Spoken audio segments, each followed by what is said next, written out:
Mbali na yanayoendelea kati ya mashabiki na Diamond Platnumz nchini Tanzania, bado Diamond anaendelea kushika chati za juu zaidi akiwa kwenye mtandao wa Audiomack. Yeye pamoja na mke wake Zuchu.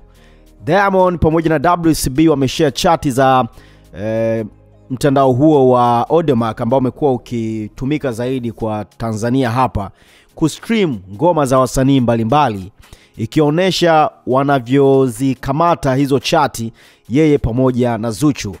Namba 1 ni Diamond, namba 2 ni Diamond, namba 3 ni Diamond, namba 4 anashika Zuchu na wengine wanafuata.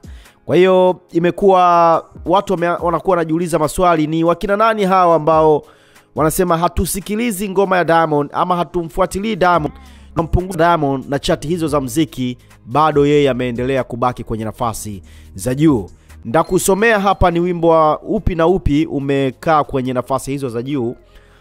Wa kwanza ni Nani ya Diamond, alafu namba 2 ni Msumari ya Diamond, namba 3 ni Sasampa ya Diamond, yuko pamoja na Focalist na wasanii wengine, ile ngoma ya piano.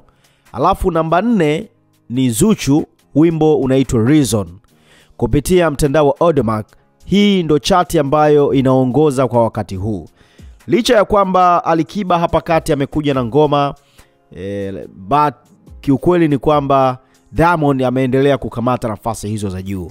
Kwa hiyo watu wengi wanasema bwana, nilikuwa nimeshare kwenye page yangu ya Instagram, watu mna maneno yao kama kawaida, wanasema bwana huyo ndo king wa muziki hapa nchini Tanzania.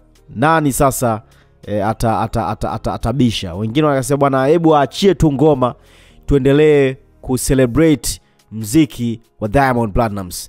Kwa hiyo watu wengi wamekuwa wanatoa maneno hayo na kila moja amekuwa akizungumza jambo lake. Kwa hiyo imeonekana chati mbalimbali za muziki, Diamond bado yuko hapo, anaendelea kushikilia nafasi za juu zaidi. Tafsiri nini pengine? Natamani sana na tupate mawazo ya pamoja.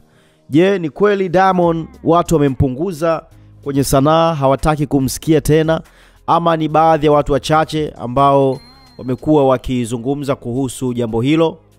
Kipi ni kipi? Ndio kitu ambacho natamani kukisikia kutoka kwako hapa. Baada ya kushare taarifa hiyo, watu tofauti walikuwa wametoa maoni yao hapa. Wengine wanakejeli, wanasema hebu tuleteeni na chati za YouTube basi tuzione, sio huko tu bwana. Wengine wanasema mama na baba ni wa moto. Mwingine anasema hawa sio wa Tanzania, lakini huyu anaandika husband and wife moto mwingi.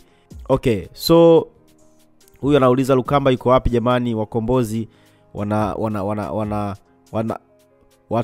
watakuja kubweka tu hapa. Kwa maoni yamekuwa mengi, natamani kusikia pia mtazamo wako wewe kwenye hili, chati hizi ambazo nimekuwekea hapa na yanayoendelea. Nini mtazamo wako kwenye haya?